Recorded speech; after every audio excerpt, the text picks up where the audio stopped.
আমি জানি যে আমরা এক সময় সঙ্গীহীন হয়ে যাবো, আমাদের সাথে কেউ থাকবে না, আমরা সবাইকে হারাই ফেলবো, কিন্তু এতগুলো মানুষের জীবন চিরতরে অন্ধ পঙ্গু।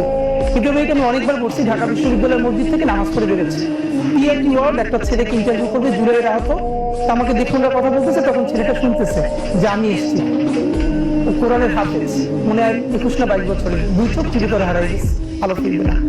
আমার কাঁধে হাত রেখে বললো কি যে হাজি ভাই, আমার সপ্তাহখানেকের জন্য আমার একটা চোখে একটু আলো ফিরিয়ে দেওয়া যায়। আমি বললাম ভাই 1 সপ্তাহের জন্য কেন?